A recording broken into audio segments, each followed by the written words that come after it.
Silence can be noble, it can be powerful, but there are moments when silence is betrayal.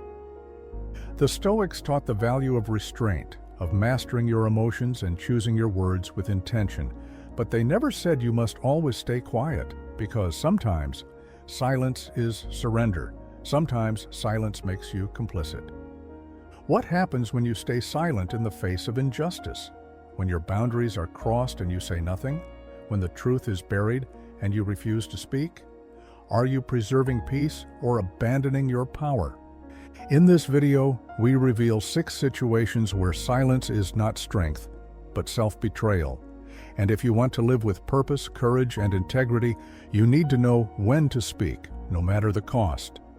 So, if you're ready to take control of those tricky situations, hit that like button and make sure to subscribe for more life-changing insights like these.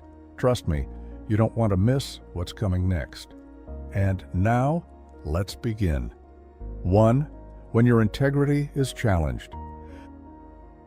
There is a silence that protects peace, and there is a silence that destroys it. When someone questions your honesty, mocks your values, or paints a false version of who you are, that is not a moment for silence.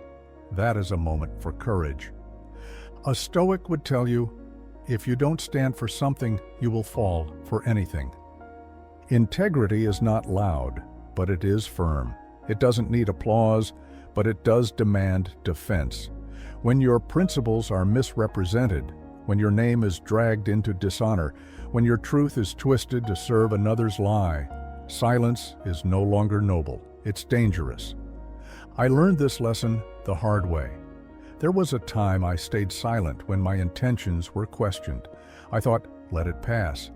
Don't cause conflict. But silence didn't protect me. It empowered the lie. It left room for doubt to grow. And by the time I chose to speak, the damage had already been done. The Stoics valued restraint, but they also understood that truth is sacred. Marcus Aurelius, a man of calm command, wrote, "If it is not right, do not do it. If it is not true, do not say it. But when the truth is under fire, say it." Most people remain silent because they fear being misunderstood, but the wise, they fear betraying themselves. When your integrity is challenged, do not whisper, do not retreat. Speak with clarity, speak with strength, and speak not to prove your worth, but to preserve it. Because the moment you allow falsehood to speak louder than truth, you don't just risk your reputation, you risk your soul. 2. When silence implies consent. There are moments when saying nothing is not peacekeeping, it's permission. And permission granted to wrong is wrong itself. The Stoics valued silence, yes, but not cowardice disguised as calm. When injustice unfolds before you, when harm is done and you stay quiet, your silence becomes a signature on someone else's corruption. A Stoic would tell you, don't pretend to love virtue if you're unwilling to defend it. When silence implies consent, it means your quiet presence is mistaken for agreement. A racist joke, a degrading comment, a blatant lie passed as truth. You didn't say it, but you didn't stop it either. And in the minds of others, that's the same thing. I've seen this in real time.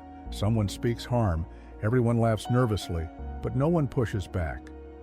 I used to be one of them. I thought, why make it awkward? But over time, I realized something sharper than regret. My silence spoke louder than my principles.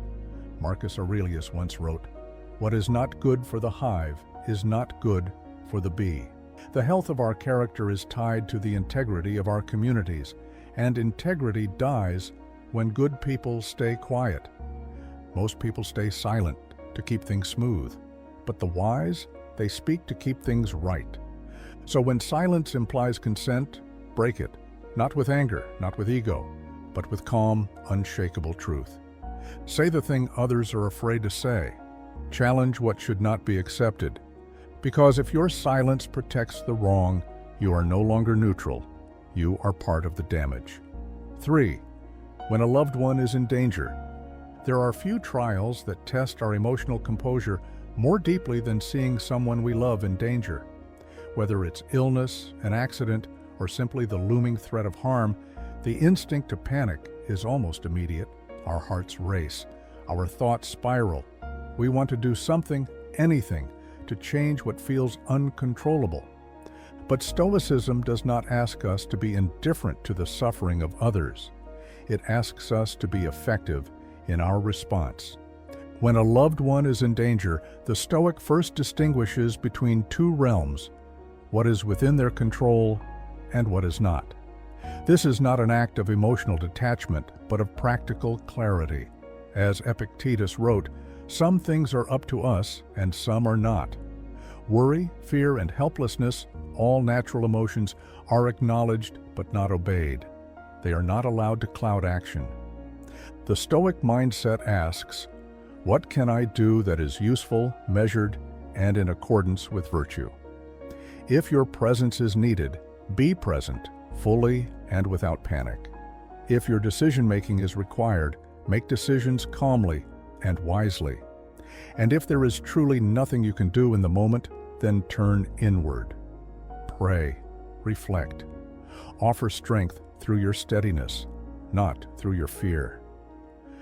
Marcus Aurelius often reminded himself that death, suffering, and danger are not foreign to nature, but part of it. And so, even when the heart aches, the Stoic anchors themselves in acceptance. Not because they feel less, but because they aim to serve more. Hysteria helps no one. Clarity does. To see someone you love in danger and still remain grounded, this is not weakness, this is strength. A strength that allows you to be a pillar for others when the world feels like it's falling apart. Because true love, through the eyes of Stoicism, is not panic detachment, but unwavering presence. 4. When your boundaries are violated. There are few moments more destabilizing than when someone crosses a line we never thought would be touched. Whether it's a betrayal, a broken promise, or a subtle erosion of our dignity, boundary violations feel deeply personal. And they are. They strike at our sense of agency, safety, and self-respect. But Stoicism does not teach silence in the face of injustice. It teaches measured action, anchored in clarity, not emotion. When your boundaries are violated, the first response is not rage nor retreat. It is reflection. Marcus Aurelius asked himself, is this within my control? And if not, what is the best use of my energy now? The Stoic does not give their peace to the one who caused the harm. Instead, they reclaim it by responding with principle, not impulse. To speak up is not unstoic. It is wise when it is done without venom, without chaos, and with unwavering conviction. Boundaries are not walls of ego, but lines drawn by self-respect. And when those lines are crossed, the Stoic reaffirms them, not for the sake of pride, but to remain aligned with virtue. Epictetus reminds us, don't explain your philosophy, embody it. When wronged, embody composure. When disrespected, embody dignity. Let your firmness be quiet, but unmistakable. And yet, do not carry bitterness. The Stoic does not seek revenge, for revenge enslaves the mind to another's actions. Instead, the wise person forgives, not always to reconcile, but to free themselves from the weight of resentment. Forgiveness is not weakness. It is the final boundary that says, you may have hurt me, but you will not own me. When your boundaries are violated, you are being offered a mirror to see your values, to measure your response, and to rise, not in noise, but in resolve. This is the way of the Stoic: strong spine, soft voice, and an unshakable sense of self. 5. When the truth is being distorted. Few things feel as unjust as watching the truth, something sacred, something earned, twisted in the hands of others. Whether it's a rumor whispered in shadows, a misrepresentation of your character, or the slow erosion of facts in a world addicted to opinion, distortion strikes at your sense of justice. But the Stoic does not chase every falsehood. They do not beg to be understood. Instead, they return to what cannot be twisted: their actions. Marcus Aurelius wrote, "If anyone can refute me, show me I'm making a mistake or looking at things from the wrong perspective, I'll gladly change. It's the truth I'm after." This is the essence. The truth matters. But your attachment to being seen as right? That is ego. When truth is being distorted, ask yourself, is this distortion harming my character or only my reputation? Your reputation lives in the minds of others, beyond your control. But your character, that is yours to shape. And so the Stoic holds their course, grounded in virtue, guided by integrity, unmoved by gossip. Epictetus put it plainly, "If evil be spoken of you and it be true, correct yourself. If it be a lie, laugh at it." The truth does not require shouting to survive. It simply requires consistency. When others twist your words, stay quiet and live rightly. When others question your motives, respond with clarity, not defense. The moment you begin explaining your worth, you've already handed over the pen. Instead, let your life write the truth, over days, over years, over choices. And if the distortion spreads, let it. You are not here to convince the world. You are here to remain aligned with what is just, what is wise, and what is yours to control. Because in time, as the noise fades, truth will remain. And the Stoic, quiet, patient, resolute, will still be standing. 6. When injustice is being committed. Injustice is a fire. It burns not only the victim, but also those who witness it and choose silence. Whether it's a small act of cruelty or a vast systemic failure, the Stoic is not blind to wrongs. But their response is never rage. It is righteous action, born from reason, not revenge. Stoicism does not promote passivity in the face of wrongdoing. It calls for clarity. Marcus Aurelius, an emperor burdened with power, reminded himself, "What is not just is not right, and what is not right must not be done." The Stoic sees injustice not as a reason to explode, but as a signal, a moment to stand tall, to act deliberately, to uphold virtue. When injustice appears, the first task is internal. Am I seeing clearly? Am I reacting from ego or principle? Anger clouds judgment, but justice, in the Stoic sense, demands lucidity. It is not fueled by hate, but by harmony, restoring balance without becoming what it resists. Epictetus said, "Don't return injustice for injustice." The temptation to lash out, to mirror the wrong, is strong. But to become the mirror of what you despise is to lose the very ground you're trying to defend. The Stoic chooses a higher form of resistance, action rooted in integrity. Sometimes justice is quiet, a conversation, a refusal to participate, a single choice made in alignment with conscience. Other times it is bold, stepping in, speaking out, taking risks. But always it is measured, intentional, and born of love for what is right, not hatred for who is wrong. To witness injustice is to be invited into a test of your own character. Will you contribute to the balance or to the chaos? For the Stoic, justice is not a battle cry. It is a way of being. And when injustice arises, they answer, not with fury, but with unwavering principle.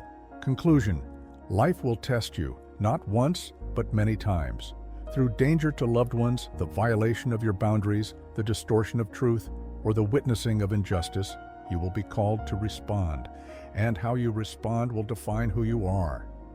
The Stoic does not seek a life free of hardship. They seek a life lived with clarity, integrity, and strength, despite hardship. In every challenge, there is a choice: to react impulsively or to rise intentionally. And in that choice lies your power. If these chapters offered you even a moment of stillness, a shift in perspective, or the strength to move through something difficult, let us know in the comments. We'd love to hear what resonated most with you. If you found value here, take a moment to like this video and share it with someone who may need these reminders today.